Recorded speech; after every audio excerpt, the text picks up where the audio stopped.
Me da mucho gusto saludar a dos amigos de la casa, a Manuel Hernández Borboya, periodista independiente, reportero en México de Actualidad RT. Manuel, muchas gracias por acompañarnos. Buenas tardes, buenas noches. Hola, ¿qué tal, Vicente? ¿Cómo estás? Un saludo para ti y para todo el auditorio. Gracias, igualmente, Manuel. Saludo también a Norman Pearl, columnista y analista político, amigo de esta familia sin censura. ¿Cómo estás, Norman? Muy bien, muchas gracias, Vicente. Un saludo para todos, para toda la gente que nos ve y que nos escucha. Igualmente, querido Norman, pues no sé si quieren empezar con esto, pero veo a los de la oposición muy desfigurados y creo que los gobernadores de oposición son el reflejo de esta oposición que no tiene brújula. Cuando el presidente Andrés Manuel López Obrador está a distancia, pues muy machitos, muy valientes, pero cuando el presidente va y tiene una mañanera, se trastabillan todos, se traban todos, sudan mucho en el caso de Enrique Alfaro, y hoy Diego Sinué también muy nervioso, tuvo que reconocer el respaldo del presidente Andrés Manuel López Obrador, y bueno, pues iniciemos con eso. ¿Cómo vieron a Diego Sinué y cómo ven a estos gobernadores de oposición, que cada vez son menos, por cierto, Manuel? Pues ahora sí que les toca tragar sapos de vez en cuando a los gobernadores, que pues por su papel no les queda de otra más que asumir una postura más o menos institucional, a pesar de sus evidentes filias y fobias hacia el presidente de la República. Y pues es normal, o sea, yo creo que pues este antagonismo tan cantado entre algunos gobernadores, pues sí los intimida un poco la presencia de López Obrador con el arrastre popular y el carisma y el poder que tiene, o sea, porque al final de cuentas sí hablamos de muy posiblemente el hombre más poderoso del país en este momento, y pues de alguna manera se siente esa presencia, y sobre todo en un estado como Guanajuato, donde pues hay muchos problemas de inseguridad que pues ahí se están tratando de resolver, pero que pues ha sido pues 3 años ya bastante complicados en lo que va de la actual administración federal, en todo lo que tiene que ver con Guanajuato. López Obrador muchas veces ha hecho hincapié en la necesidad de remover al fiscal de Guanajuato, debido pues a la falta de resultados que ha tenido desde hace ya muchos años, y pues todavía no vemos que ninguno de estos avances se logre, y a final de cuentas pues Sinué también está atado de manos, porque a final de cuentas sí necesita de apoyo federal para tratar de medio resolver o medio atender, mejor dicho, los problemas de violencia y de inseguridad que han convertido a Guanajuato, que históricamente había sido como de los estados más tranquilos, pues en uno de las 5 entidades más violentas del país. Exhibido totalmente Diego Sinué hasta por el secretario de la Defensa Nacional, Norman, cuando dice que el gobernador que no quería asistir a las reuniones de seguridad, la realidad, la triste realidad, le dobló las manitas, y dice el secretario que ha asistido al 52% de las reuniones de seguridad. Solitos, con el tiempo se van exhibiendo ellos mismos, Norman. Fíjate, Vicente, que la circunstancia de que se contrasten los poderes, déjame decirlo de esa manera, es interesante, porque ellos de manera individual pueden esgrimir una serie de razones o argumentos en contra del gobierno del presidente López Obrador. Sin embargo, en las coincidencias terminan por reconocer su debilidad, ¿no? Hace un momento hablabas de la debilidad de la oposición, y es manifiesta, y yo creo que ese es un síntoma de debilidad cuando los gobernadores otorgan reconocimiento al presidente, porque no les queda otra, porque además eso es una realidad, ¿no? Lo vemos inclusive en la relación que tiene el presidente con los gobernadores salientes de Sinaloa y de Nayarit, ¿no? La circunstancia de que el gobernador de Aguascalientes de repente resurja, es un panista y dice, bueno, tengo que reconocer que la relación con el presidente no solo es importante, es muy buena y tiene que ser en ese sentido. Yo creo que todos los gobernadores deben de trabajar la buena relación con el gobierno de la República, ¿no? No hay que olvidar que hay una fuerte razón para que eso exista. Por ejemplo, la devolución de la captación de impuestos que se les da a los estados en función de una serie de métodos, hace que todos ellos reconozcan que muchos son subsidiados por el gobierno federal, ¿no? Y ante eso no hay mayor argumento, ¿no? No se puede argumentar fortalezas cuando tienes que reconocer que eres dependiente del Ejecutivo Federal o del gobierno federal, ¿no? El presidente López Obrador ha sido bastante democrático en su participación, en su ayuda con respecto a todos los estados. Finalmente son derechos asumidos, son derechos ganados, y el presidente hace una distribución, no solo, fíjate, no solo de dinero, también de visitas, también de interés a cada uno de los estados, buscando pues que tener la presencia. Ahora es importantísimo de veras el arrastre que tiene el presidente en cada visita que hace a cualquier estado de la República, ¿no? Independientemente de por quién se ha gobernado. Cada día se hace más pequeño el PAN, el PRI se reduce de una forma dramática ante la grandeza de un presidente como el que tenemos, ¿no? Yo creo que estamos muy bien representados a nivel nacional. Ahora los estados tienen que empezar a tomar ejemplo y tratar de gobernar para las mayorías, ¿no? Así es. Saludamos también al abogado Isaac de Paz González, quien se va sumando a la mesa de diálogo. Querido Isaac, ¿cómo estás? Te saludo con mucho gusto. Buenas noches. ¿Qué tal? Muy buena noche, Vicente, a Norman y a Manuel y al público, sobre todo, que está muy atento. Pues a lo que venía diciendo Norman, yo agregaría que toda gubernatura que ha querido participar, que ha querido acercarse al gabinete federal y al presidente y que ha querido de verdad colaborar en un federalismo sano y no en un antifederalismo tipo Alfaro, tipo cabeza de vaca, yo creo que ha habido una buena sintonía en todos los temas. Y este caso, particularmente de Guanajuato, pues lo hemos repetido muchas personas, no solo el presidente. La degradación de la seguridad pública tiene mucho que ver con esa falta de coordinación, con esa falta de asistencia a las reuniones de seguridad y también con una fiscalía en donde ese señor lleva ahí 20 años. Como procurador duró 10 y ya como fiscal va 2, pero antes ya tenía una carrera directiva ahí en la Fiscalía de Guanajuato.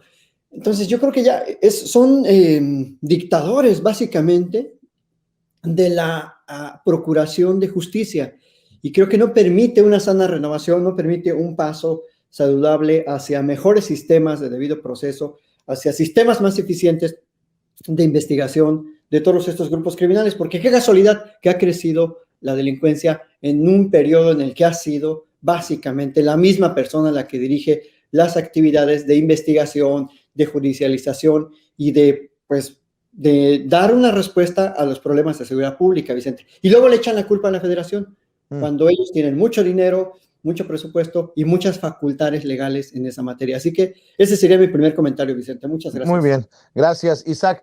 A ver, la revista Contralínea, Manuel, habla de la posible salida y muy pronta salida de Tatiana Cloutier, de la secretaria del Trabajo, y de Miguel Torruco como secretario de Turismo. No debería de sorprendernos hablar de cambios en el gabinete a 3 años ya, 2 de ellos, Miguel Torruco y Luisa María Alcalde, pero bueno, no sé cómo veas estos posibles cambios que pronostica, que advierte la revista Contralínea.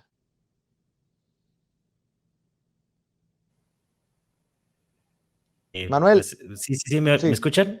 Sí, ahí te escucho. Hay que esperar a a que se concreten estos cambios anunciados, pero de alguna manera pues ya el hecho de que una revista seria como lo es Contralínea ya esté anticipando estos movimientos, habla de que algo por ahí se habrán enterado, ¿no? Entonces, pues no debe de tomarnos tan de sorpresa estos movimientos.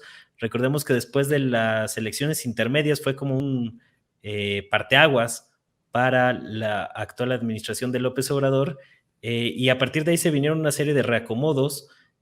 Quizá el más drástico o el más visible hasta el momento fue el de la Secretaría de Gobernación, que pasó de Olga Sánchez Cordero a Dan Augusto López, y que de alguna manera pues ha venido ajustando a su equipo. Digamos que en un primer momento, en la primera mitad del sexenio, el gabinete pues lucía más abierto, hasta cierto punto más incluyente, tratando de girar o darle un giro a algunas secretarías, como en el caso de la Secretaría de Gobernación, que había dicho López Obrador iba a ser la Secretaría de los Derechos Humanos, pero pues al parecer algunos no dieron resultados o los resultados esperados, y esto implicó un cambio. Digamos que ahorita con Adán Augusto López ya estamos viendo a un secretario de Gobernación más clásico, más como habíamos visto en otros tiempos, operando políticamente, manteniendo relaciones con diversos sectores, con el poder legislativo, el ejecutivo, con los gobernadores, y haciendo pues ya las funciones de operación política de cara a la sucesión presidencial de 2024 y las elecciones federales. En el caso de los nombres que se han mencionado, pues el de Torruco me parecería natural, o sea, prácticamente pues no hemos visto que haga gran cosa el secretario de Turismo Federal. La gran obra que caería dentro de su rubro, que sería el Tren Maya, pues realmente le está operando Fonatur, es decir, ni siquiera en esta gran obra que entraría dentro de su jurisdicción, pues hemos visto que tenga un papel pues ni remotamente destacado este funcionario, que pues resulta hasta difícil calificar su trabajo debido a la poquísima visibilidad que ha tenido fuera de esta obra, que como bien lo decía, pues la ha operado más Pons al frente de Fonatur. Pues sería muy difícil hablar de algún otro logro que haya tenido Torruco en estos 3 años, ¿no? Que digo, también para ser un poco justos, pues se le atravesó la pandemia de por medio, ¿no? Que también no es poca cosa, pero aún así pues fue completamente invisibilizado. Habrán sido pues contadas con la palma de la mano las ocasiones en que estuvo en alguna conferencia matutina. En el caso de Luis Alcalde, yo creo que empezó con algunas acciones bastante definidas en el ámbito laboral. De hecho, yo creo que algunos de los avances más notables de la Cuarta Transformación han sido precisamente en el campo laboral, en el aumento del salario mínimo, algunos programas como Jóvenes Construyendo el Futuro. Es decir, por primera vez en mucho tiempo vimos que la Secretaría de Trabajo tomaba un papel en la política pública que se había ido diluyendo durante la época neoliberal. Sin embargo, en los últimos tiempos, tal parece que a Luisa le ha faltado una capacidad de operación política que ha mantenido ahí algunos temas medio empantanados. Caso, por ejemplo, Notimex, caso de la sucesión en el sindicato petrolero, que también fue un asunto que no salió del todo bien para la administración de López Obrador, y eso quizá podría estar influyendo en que se esté considerando su relevo en el gabinete. El otro caso de Tatiana Cloutier, pues también ha sido es una secretaría muy, muy recortada. De hecho, le acaban de recortar prácticamente la mitad del presupuesto para el próximo año en función de lo que tenía en 2021. Este asunto de la reactivación económica y demás, pues ha avanzado muy, muy lento. Digo, creo que de los 3 es la que más visible ha sido su trabajo en el último año. Recordemos que Tatiana ingresó como relevo de Graciela Márquez ya hace algunos meses, pero creo que ha sido muy, muy limitado el rango de acción que ha tenido en la Secretaría, y quizá le estén empezando a perfilar para otras posiciones de cara a las elecciones. Esa es un poquito la lectura así de bote pronto que yo te podría dar en estos momentos. Así es, y Norman, más allá de los nombres de los que salen, también llama la atención en la revista Contralínea que manejen la posibilidad de que ahora sí se vengan los gobernadores de partidos de oposición, como Murat de Oaxaca o como el gobernador prianredista de Quintana Roo. Al menos así lo señalan en la revista Contralínea. ¿Cómo ves? Bueno, a mí me parece que es un buen análisis, es un buen ejercicio, ¿no? Sin duda, pues sí, tenemos que hacer un juicio que sea lo más justo posible con respecto a las actividades que han tenido hasta ahora, a los resultados que han mostrado las tres secretarías. Pero yo quiero, independientemente de que coincido con Manuel en muchos sentidos, específicamente con el tema de alcalde en la Secretaría del Trabajo, me parece que también la pandemia no ha permitido que se brille de la manera que seguramente ellos habrían querido.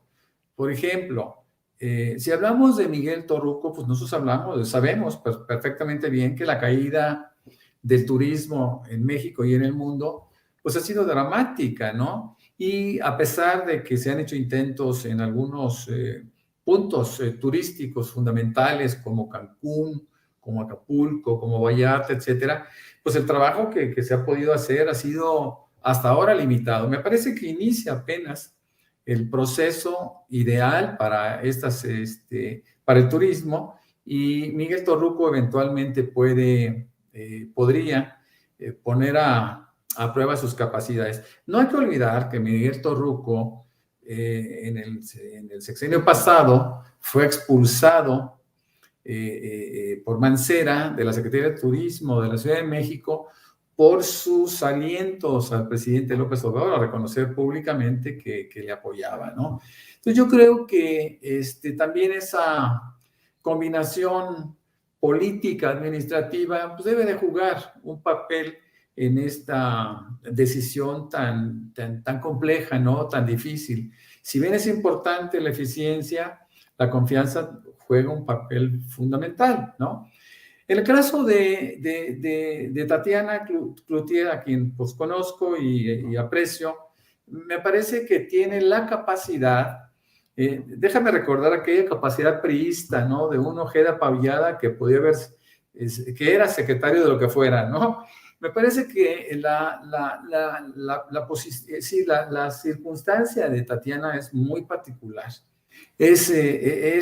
Parafraseando al fútbol, pues es todo terreno, ¿no? Es una mujer que no solo tiene una clara posición sobre la política mexicana, también tiene muy claro cuáles son los puntos sensibles de nuestro país, y la economía juega un papel fundamental, ¿no? No quiero pasar por alto algunos logros de la Secretaría del Trabajo, y entre ellos, por los acuerdos que se han logrado con empresarios y trabajadores para poder lograr un incremento histórico, ¿no? Nosotros sabemos que tenemos un acumulado del 50% de aumento inédito en la vida sindical, y yo creo que Luisa María Alcalde ha tenido su parte positiva en este juego. También pienso que tiene un gran futuro, es una mujer muy joven, cuyo aprendizaje debe de ponderarse, ¿no? Cuyo aprendizaje debe tomarse en cuenta para el futuro. Con respecto a los potenciales relevos, a mí me parece que pues también forma parte de un juego político, ¿no? Forma parte finalmente también de un acuerdo que en campaña hizo el presidente López Obrador cuando hablaba de la pluralidad del partido de Morena, y ahora cuando habla de la pluralidad de su gobierno, ¿no? Entonces el ingreso potencial de Murat y del exgobernador de Sinaloa y Elena Yarit, pues tiene un sentido político, en donde también se toma en cuenta la eficiencia con que desarrollaron sus labores, y más aún en la relación con el gobierno federal. Yo quisiera subrayar lo que dijo Isaac hace un momento, a quien saludo, que es importantísimo, ¿no? En el estado de Guanajuato. Es increíble que tenga tantos años el fiscal, antes procurador, a cargo de la justicia del estado de Guanajuato, cuando ha tenido tan malos resultados, ¿no? Yo por ahí hablaba en un artículo pasado. ¿Qué le deben? Ese es el problema, ¿no? Eso es lo que te llama a la sospecha, ¿no, Vicente? Y no deja de ser, no deja de ser algo irónico, ¿no? Por lo menos. Así es, por cierto, Isaac, a mí en lo particular no me sorprende, me sorprende más de los 3 posibles cambios de los que habla la revista Contralínea, el de Tatiana Cloutier, porque Tatiana jugó un papel importante en estas reuniones de alto nivel entre los gobiernos de México y Estados Unidos, jugó un papel importante en la comitiva mexicana para las reuniones bilaterales y la cumbre trilateral de hace unos días en Washington. Pero bueno, dame tu opinión, querido Isaac. Pues yo considero que tanto Tatiana como Luisa María han hecho un excelente trabajo.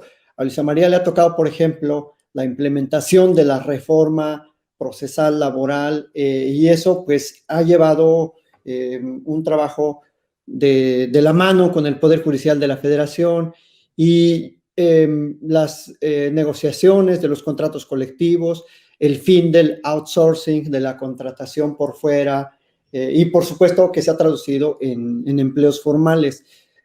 Tenemos que siempre tomar en cuenta, aunque no es una justificación, que hemos atravesado por un momento muy crítico en el planeta en donde se han cerrado fuentes de empleo durante el año pasado, durante mucho tiempo. Y yo creo que eso a veces lo estamos apreciando de una manera muy ínfima, muy mínima. Y la verdad es que, por ejemplo, yo en tema de turismo, que conozco algunas ciudades y algunos aeropuertos, pues no han dejado de tener pues transeúntes, turistas, la gente no ha dejado de vacacionar. Yo luego digo, pues parece que no hubiera pandemia, parece que no hay ciertas restricciones económicas porque mucha gente anda de vacaciones. Pero bueno, también coincide un poco que la gestión de Torruco ha sido un poco gris. Sin embargo, yo considero que también pueden ser cambios positivos, también son cartas muy fuertes en la 4T, son mujeres. Tatiana pues ha tenido un papel muy distinguido, hoy le dio cátedra a Cuadradi en la Cámara, le enseñó cómo se deben de leer los datos, le enseñó casi geografía climática, y pues yo creo que si yo veo para bien esos cambios, porque pues Tatiana tiene una inteligencia y yo considero que Tatiana profesionalizó la campaña del presidente en el 17 y 18 y lo hizo presidente en ese aspecto, en el aspecto profesional, técnico, de comunicación. Entonces no creo que se vaya a ir a un lugar menor, sino a otro mayor, si acaso se va. Y por otro lado, sobre los relevos, muy lamentables, la verdad, yo no coincido con ese divide y vencerás. Yo no coincido con eso porque eso le hace perder una base popular de apoyo al presidente. Se invita a puros expriistas, a un Alejandro Murat, que fue secretario casi particular de Peña Nieto cuando era gobernador del Estado de México, y ahora ya se está transmutando. Pues creo que sí sería un error político del presidente, lo digo así con todas sus letras, desde mi muy particular óptica. Creo que hay mucha gente muy valiosa en la 4T, gente también muy joven, y creo que puede optar por una ruta de integrar a gente que ha reclamado un espacio ahí en su partido y no necesariamente a gente que ha venido trabajando con la oposición y con los más corruptos de México, Vicente. Eso te diría sobre eso. Muy bien, déjenme cambiar de tema si me permiten. ¿A qué le está jugando el INAI, el Instituto Nacional de Acceso a la Información, Manuel, Norman, Isaac? Porque ahora pide a la Fiscalía General de la República dar nombres de interrogados por el caso Odebrecht. Ya están defendiendo al INAI, los de la oposición. Este INAI que también está revisando lo del acuerdo publicado en el Diario Oficial de la Federación. Este INAI que va directo al choque contra el presidente Andrés Manuel López Obrador, que por cierto ha sido muy crítico de los organismos autónomos, precisamente como el Instituto Nacional de Acceso a la Información. ¿Cómo ves estos choques y cómo ves esta situación, Manuel? Bueno, yo en este caso concreto del INAI, yo no veo una confrontación tan abierta y tan directa con el presidente López Obrador como sí la vemos, por ejemplo, con el INE, que es cantadísimo el pleito, ¿no? Sí me sorprende un poco la determinación del INAI de ordenar abrir las declaraciones del caso Odebrecht, porque pues sabemos que son declaraciones judiciales que muy difícilmente se van a poder abrir. Una cosa es que lo diga el INAI y que lo ordene, y otra cosa es que la fiscalía vaya a cumplir. Para recordarle un poco a la gente, cuando tú haces una solicitud de información, se la haces directamente al órgano de gobierno, en este caso, pues a la fiscalía. Si la fiscalía te la rechaza, el caso llega al pleno del INAI, el INAI revisa el caso y emite un decreto, una orden hacia la fiscalía, ¿no? Pero el problema es que no necesariamente la fiscalía va a hacer caso a la orden del INAI. Es decir, que el tema todavía puede escalar hasta el Poder Judicial y hasta incluso la Suprema Corte, que sería la última instancia, ¿no? Se puede tardar todavía mucho tiempo en que se lleguen a abrir las declaraciones de este caso. Sí me sorprende un poco porque no es habitual que el INAI abra o ordene abrir expedientes judiciales, y menos de un caso político como este. Y sobre lo del revisar la Declaratoria de Seguridad Nacional, a mí me parece que es algo que de hecho debe de hacer el INAI, ver hasta qué punto puede interferir o no este acuerdo que publicó el presidente López Obrador para ordenar que sean consideradas como temas de seguridad nacional y de interés público todas las obras prioritarias de esta administración federal. Y creo que pues el INAI está en su papel de revisar hasta qué punto eso puede suponer un obstáculo a las leyes de transparencia. Entonces yo no, aquí en este caso no veo una confrontación así tan abierta, tan frontal, pero pues sabemos que a López Obrador el Instituto Nacional de Acceso a la Información nunca le ha gustado, le parece un organismo inútil. Y yo sí creo que si bien sí ha permitido todo este asunto de la transparencia conocer algunos grandes casos de corrupción, o sea, yo mismo algunas investigaciones periodísticas que he realizado a lo largo de los años, pues se han basado en algunas solicitudes de información. Lo que sí creo es que cada vez está peor el INAI, es cada vez un organismo más complicado, los sistemas de transparencia cada vez están peor, la Plataforma Nacional de Transparencia es un mugrero, hay que decirlo, y que ya lleva muchos años siendo pues una plataforma bastante ineficiente, torpe, que no nos permite acceder de manera fácil o mediante una comunicación fácil con los órganos de gobierno para poder solicitar información, además de que ya cada vez es más difícil que pase una solicitud. Los mismos órganos de gobierno han encontrado maneras para bloquear la información, y sí creo que también habría que hacer una revisión a fondo de cómo está operando actualmente el INAI, aunque no comparto yo muchos de los planteamientos que ha hecho López Obrador, que incluso pues son mentiras reiteradas, valga decirlo, porque en varias ocasiones ha dicho que dónde estaba el INAI a la hora de abrir casos como el de Odebrecht, precisamente es uno en el que ha hecho mucho énfasis el presidente López Obrador, y pues sí ha mandado a abrir muchas cosas del caso Odebrecht, pero no le ha hecho caso la entonces Procuraduría General de la República y ahora la Fiscalía. Por eso yo veo pues con muchas dudas de que la Fiscalía vaya a cumplir con esta resolución del INAI y vaya a dar a conocer las declaraciones de un caso pues que se ha vuelto paradigmático en términos del combate a la corrupción, con todo y que pues lleva ya más de un año bastante estancado, diría yo. ¿Cómo ves, Norman Pearl? A mí me parece que, pues primero que nada, hay una posición de carácter político por parte del INAI. Vemos las complicidades de todos los órganos autónomos con la derecha. Es decir, nosotros vemos una defensa a ultranza que hacen los partidos políticos de derecha, y aquí hablamos de PRI, PAN, PRD, en la defensa de los organismos autónomos, pero lo hacen básicamente como un efecto de respuesta inmediata a todo lo que represente oposición al gobierno. El INAI ha tenido algunos traspiés en su comportamiento, pues, porque parece que es bastante selectivo para poder dar respuestas y sobre todo en términos de tiempos, ¿no? El INAI ha sido poco ortodoxo en un instituto que debería tener una característica distinta, ¿no? Hay mucha gente que hace solicitudes de información y que le son rechazadas. Y sin embargo, vemos que esta solicitud con respecto a los interrogatorios y los interrogados, es decir, con respecto a, es decir, en el caso de Odebrecht, pues nos damos cuenta que ya está siendo bastante selectiva la importancia de esta gestión, ¿no? Entonces, esa complicidad, esa actitud deliberadamente parcial en favor de determinados grupos le hace menos creíble, ¿no?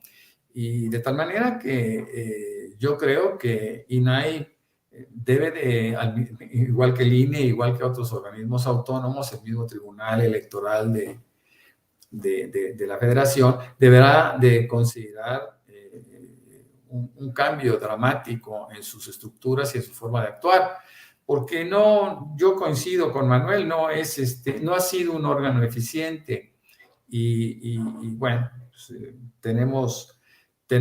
estamos acumulando pruebas y argumentos para poder solicitar como ciudadanía la posibilidad de que haya cambios dramáticos en esos institutos. No se mete en camisa de 11 varas el INAI al pedirle a la Fiscalía General de la República que dé a conocer esta información que desde mi perspectiva tú conoces más de los procesos y de las leyes, Isaac de Paz González, pero pues podría incluso tomarse como una alerta para los que podrían no estar ni siquiera señalados públicamente en torno al caso Odebrecht, alertarlos y que se nos terminen pelando, Isaac. Si no es que ya se fueron, Vicente. La verdad es que el INAI ha jugado mucho con esos conceptos, de ahí la discrecionalidad que yo públicamente, en particular sobre el asunto de Contralínea, le he pues señalado. El INAI, cuando le conviene alguna cuestión es de interés público y cuando no, pues hay que reservarla. Es decir, cuando no quiere, dice, bueno, esto es una cuestión que está dentro de un juicio, que puede afectar el desarrollo del proceso, que se está judicializando y puede haber interferencia indebida. Eso se lo acaban de decir la semana pasada a Contralínea, Miguel Vadillo y a Nancy Flores. Y en otros casos el INAI dice, esto sí me parece de interés público, esto sí se tiene que revelar. Y pierde de vista esto que tú, pues, de sentido común identificas. Hay documentos, por ejemplo, con nombres de testigos o gente que está o que ha colaborado o que ha intervenido o es autor posiblemente material o intelectual en un hecho delictivo. Yo creo que sí afecta el debido proceso, sobre todo porque no conocemos con exactitud en qué etapa de la investigación está o en qué etapa de la judicialización o en qué otra etapa del proceso ante el juez están los asuntos de Odebrecht. Y eso tiene mucha relevancia porque al rato se pueden convertir en pruebas ilícitas y se anulan y entonces genera impunidad. Entonces, a veces hay una ansiedad de la gente de saber mucho y eso puede traer es una espada de doble filo. En asuntos penales, y esto lo escribí yo la semana pasada en Contralínea, lo comenté con Nancy Flores, en asuntos penales el principio de máxima publicidad tiene muchas acotaciones, muchísimas, en materia de menores, en materia de delincuencia organizada, en materia de delitos que afecten a la seguridad nacional. Entonces, no es nada más decir, está bien que los revele porque está bien que se rindan cuentas. Bueno, eso es en el ámbito administrativo, pero en el ámbito penal es muy distinto, las reglas son muy distintas. Así que sí está jugando con fuego el INAI porque está demostrando una vez más que es muy selectivo, es muy discrecional y juega con los conceptos como le da la gana. Y esto, curiosamente, se decide ya como un INAI más autónomo a partir de diciembre de 2018, porque antes no había querido solicitarle a la PGR en aquel entonces la información sobre Odebrecht. Pero en diciembre de 2018 no sé qué les pasó, no sé qué cambios habría en México. No sé qué pasó en México. Que ya dicen, sí, ahora sí, ya podemos pedirle todo lo que queramos. No sé, ahora sí, como dice Jaime Maussan, se los dejo a su criterio. Oye, para cerrar, dos cosas que les quiero comentar y escuchar su opinión. Dos encuestas y un anuncio. Una encuesta dice que los mexicanos creen que la corrupción disminuyó en el gobierno de Andrés Manuel López Obrador, de acuerdo a Consulta Mitofsky. El 53.3% de las personas encuestadas percibió que hay menos corrupción que en el sexenio anterior. Por otro lado, un estudio de opinión de la empresa demoscópica Buendía y Márquez para el diario El Universal coloca al presidente Andrés Manuel López Obrador con el 68% de aprobación entre los ciudadanos, lo que representa un aumento de 6 puntos porcentuales, y la cifra en relación a la medición del trimestre anterior, y la cifra más alta registrada en los últimos 2 años. Pero en momentos en que se dan estas dos muy buenas mediciones para el presidente Andrés Manuel López Obrador, la ex candidata presidencial Cecilia Soto anuncia que trabajan en la constitución de un Frente Cívico Nacional. Me tiro por la ventana. Otro grupito de opositores. No ha sido suficiente con los abajofirmantes, con las cartas y los desplegados de Aguilar Camín y de Enrique Krause, ni grupos políticos como los armados por Claudio X González. Dame tu opinión sobre esto que pongo sobre la mesa, Manuel. Bueno, pues es de llamar la atención el altísimo nivel que tiene López Obrador después de un acontecimiento como la pandemia y de tener a prácticamente todos los medios corporativos en contra durante 3 años, duro y dale con el tema. Llama la atención números tan altos de López Obrador, que te habla de un fenómeno social, que pues hay un grupo de opositores que no lo quieren ver. O sea, por más que la evidencia les pega en las narices un día sí y otro también, con varias muestras de este tipo, en el cual se habla de la gran conexión que tiene López Obrador con las causas populares, con los grandes grupos de población que durante años estuvieron marginados de las tomas de decisiones o que fueron relegados en función de los intereses de las élites. Estos grupos de conservadores que buscan mantener los privilegios que obtuvieron durante el régimen neoliberal, pues siguen muy obcecados en su intento de mantener las cosas como estaban, y pues no se dan cuenta de que por más frentes que hacen, por más desplegados que firman y demás, pues no conectan más allá del pequeño sector elitista, cupular, al que pertenecen. Entonces, pues estos grupos tienen mucha visibilidad mediática porque a final de cuentas los grandes medios corporativos funcionan acordes a los intereses de las élites, y esto pues les da mucha exposición mediática, ¿no? Pero realmente, pues si lo medimos en términos de su impacto en las calles, pues pueden firmar desplegados y demás, pero no hemos visto una sola movilización que uno considere notable o considerable por parte de los grupos opositores. Y eso te habla pues del desfase y del divorcio que tienen estos grupos conservadores con la capacidad de movilizar a la gente, que es la gran fortaleza de López Obrador, y es lo que ya más o menos dictó línea o ya dio algunas señales López Obrador de que esa va a ser su estrategia de aquí a la sucesión en 2024, sacar a la gente a la calle cuando sea necesario, y un poco eso tiene que ver con el intento de que pase este asunto de la revocación de mandato para el próximo año. Es decir, la capacidad de movilizar a las masas de López Obrador, pues ni remotamente la tiene ningún líder del bloque opositor, que están completamente extraviados y que por más que se miran el ombligo tratando de recobrar los privilegios perdidos, como por ejemplo con el pago o las grandes condonaciones de impuestos y otra serie de grandes privilegios de los que gozaron mucho tiempo, pues ahorita están completamente perdidos. Lo que a mí más me llama la atención es que ya pasaron 3 años y todavía no hemos visto tampoco ni siquiera esbozos de que la derecha vaya a hacer una autocrítica que les permita más o menos corregir el rumbo. Y pues para López Obrador esto es una gran noticia porque no se ve por ningún lado que se vayan a poder articular para siquiera hacerle sombra en el 2024. Así es. Aguántame tantito, Norman. Déjame ir primero con Isaac de Paz González. Me dicen que te tienes que despedir en poco tiempo, Isaac. ¿Por qué no cierras? Porque tienes otros compromisos y les ofrezco una disculpa a Manuel, Norman. ¿Por qué no cierras, Isaac, con tu comentario acerca de este planteamiento? Muchas gracias, Vicente. Sí, tengo mi clase en el doctorado. Pues la verdad, Vicente, coincido con Manuel. López Obrador quiere mostrar músculo, quiere mostrarle a la oposición cómo se convoca, cómo se llena el Zócalo, cómo se organiza esos grandes mítines. Pues como pez en el agua, él frente a las masas, arengándolas así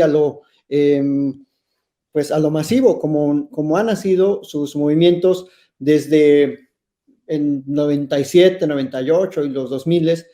Y creo que él está muy ansioso y la gente también ya de verlo, porque es un mensaje claro a la oposición para decirles, miren cómo se hace, miren cómo la gente me apoya y pues como lo decía su documental, este soy y pues a ustedes ni por más que publiquen en Twitter y por más que le llamen golpe de Estado a un acuerdo del Ejecutivo, pues no tienen la capacidad ni siquiera mediática, ni siquiera mucho menos la popular, la de base, la de las calles, para pues tener el respaldo popular.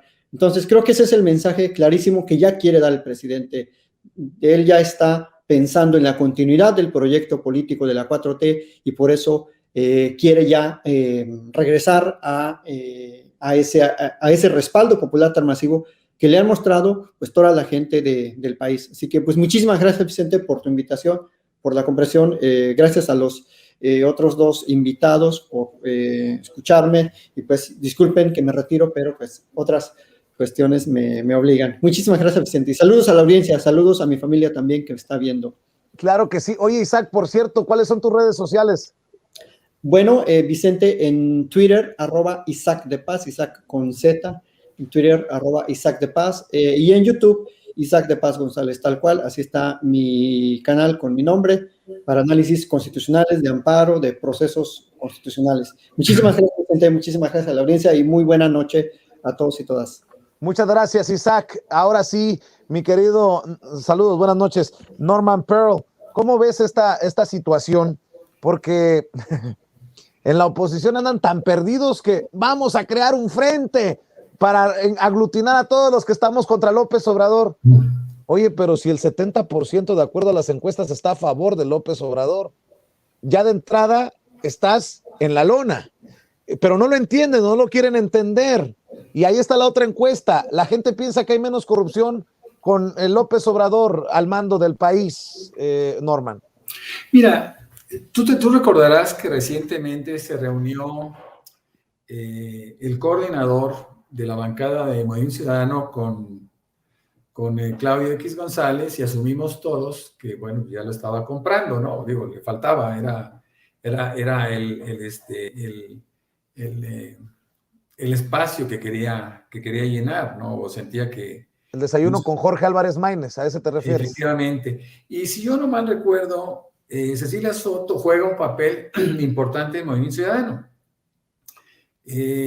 Creo que es a partir de la reunión, de este desayuno o de este acuerdo que pueden tener ya donde está capturando Claudio X González al coordinador, bueno, pues seguramente le pide algo de actividad, ¿no? Han intentado todo, ¿no? Han intentado marchas, las marchas fifís, han intentado, pues acuérdate, aquel plantón en el Zócalo, ¿no? De las tiendas de campaña voladoras, han intentado los medios, ¿no?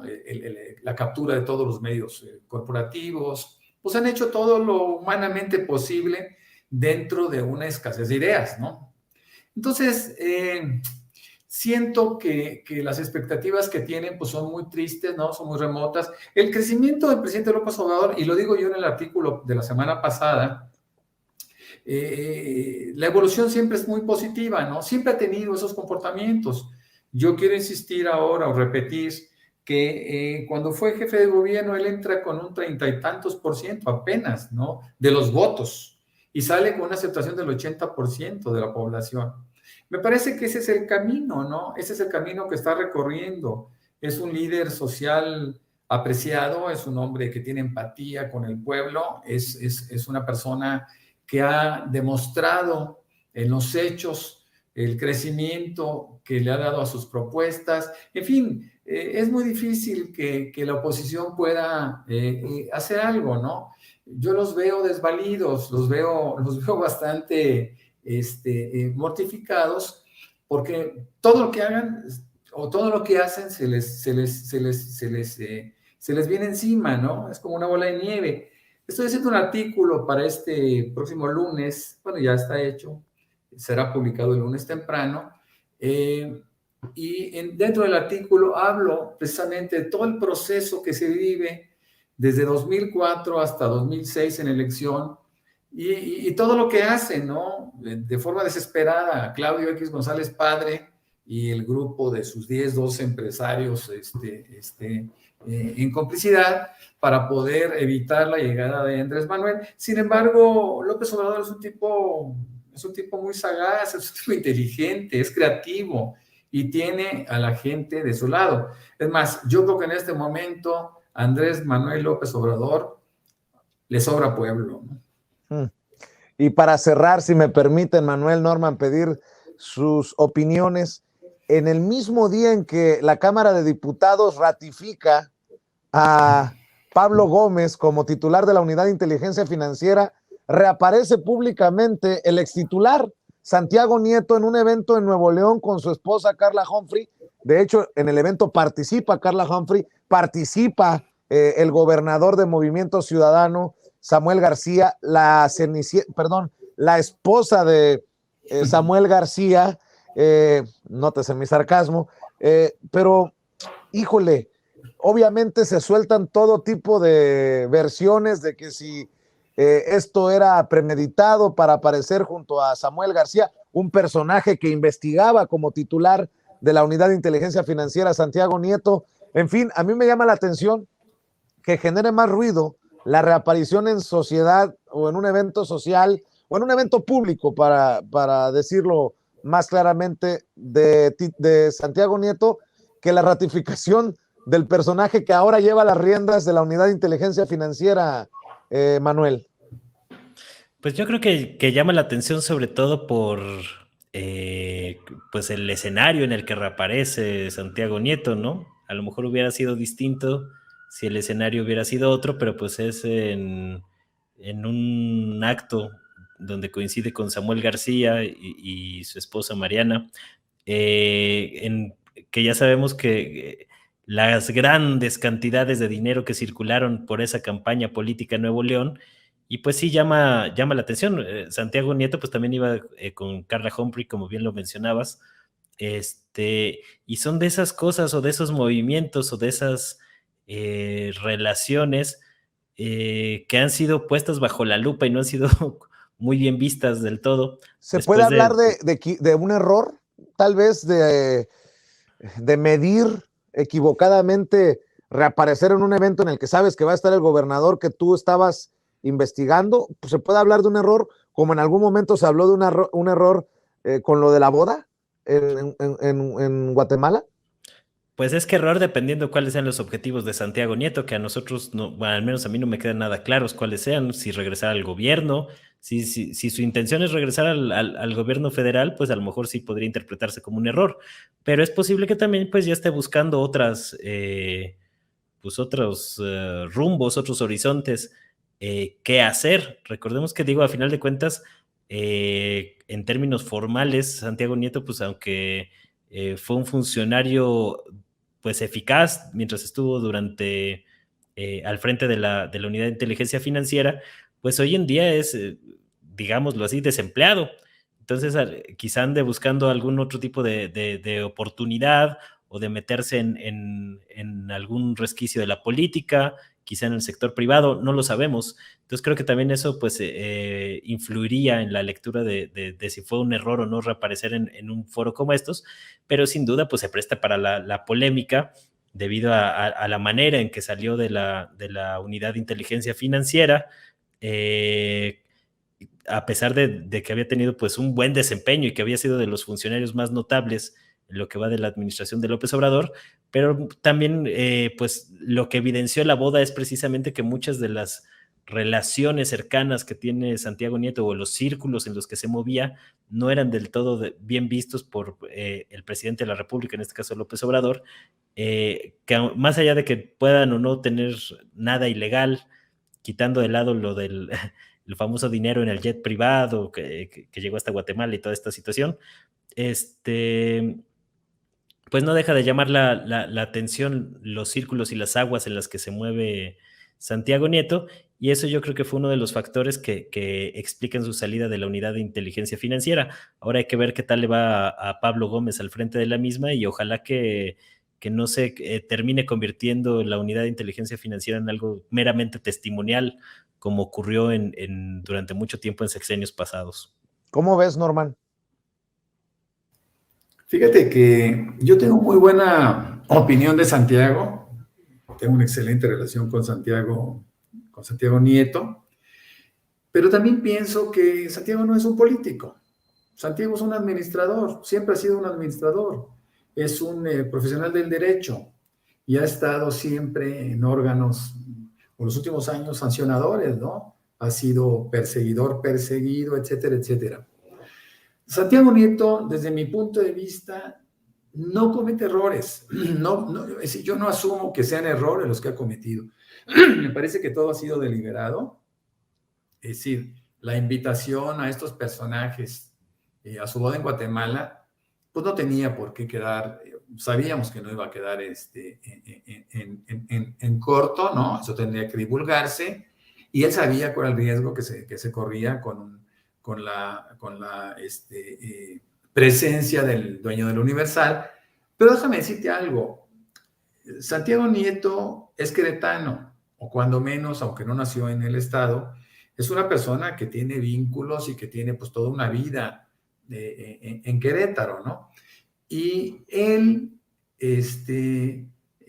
aparentemente, o de acuerdo con versiones periodísticas, se perseguía al que fue gobernador priista del estado, José Calzada, y también se asumía que el actual gobernador, Mauricio Curi, tenía nexos con algunos fraudes que se cometieron dentro de Caja Libertad.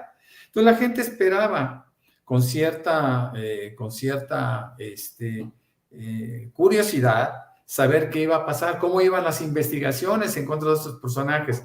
Cuando los vemos que ambos fueron invitados personales de Santiago a su boda, nos decimos, a ver, ¿qué pasó? No, pues qué difícil es perseguir a un amigo, no tienes independencia mental para hacerlo, ¿no? Tú siempre, por ejemplo, en el ámbito de la contaduría, en el ámbito de la auditoría, cuando tú vas a ser un auditor, dices tú, no, yo no le puedo hacer una auditoría a esta persona porque está ligado a mí, porque es familiar, porque es lo que sea.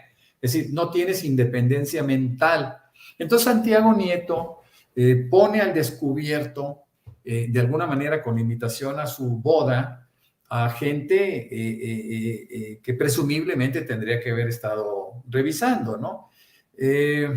Cuando entra Pablo Gómez y se hace cargo de la UIF antes de su ratificación por parte de la Cámara de Diputados, pues él dice,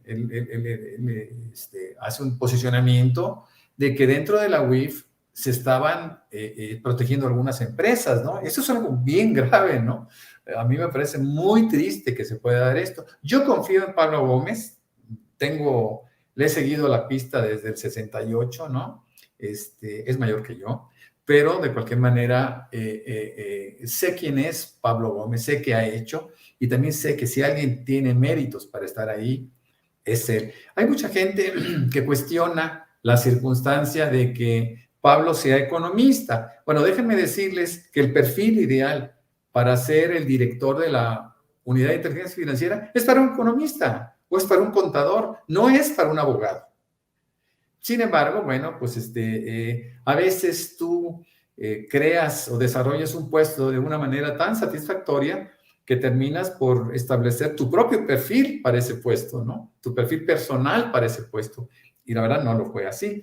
Ahora, la visita o el atrevimiento de hacer pública su presencia en ese evento de Samuel García, un perseguido teórico de la UIF, yo creo que también es una especie de una forma de decir, a ver, me estoy no descarando, pero me estoy mostrando tal y como soy, ¿no? No tengo empacho, no tengo el deseo de regresar a la cuarta transformación y por eso no he cuidado mostrarme como soy, ¿no? Y como pienso. Entonces, de cualquier manera, déjame decirte, Vicente, Manuel, que a mí, desde que conocí la relación de Santiago Nieto con Humphrey, pues me llamó mucho la atención porque ella era una persona muy, muy cercana al panismo, ¿no? Ella era panista y además tú sabes que estuvo casada con Gil Suárez y mantuvo sus relaciones muy estrechas con el partido. Y por eso también me llama tanto la atención que haya llegado como consejera en el INE, ¿no? Me parece que no tenía el perfil ni ideológico y ni siquiera profesional para poder llegar a esa posición. Hay cosas que me llaman la atención, son cosas que me sorprendieron mucho y que bueno, pues ahora han desembocado en una circunstancia que en aquel momento parecía natural cuando yo lo pensé, ¿no? Mi querido Norman Pearl, siempre agradecido por tu generosidad y por tu paciencia. ¿Por qué no cerramos invitando a la gente para que te siga en redes sociales?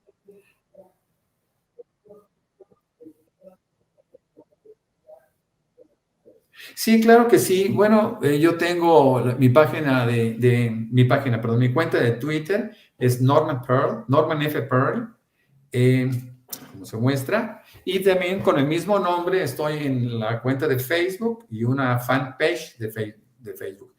También escribo de manera sistemática para 3 portales, para La Lupa MX, Manifiesto 21 y Reporte 32 MX, que por cierto yo les rogaría que vieran un artículo que saldrá este lunes, que tiene por título, un título provocador, que se llama López Obrador ganó 2 veces la presidencia, lleva ejercida la mitad de una.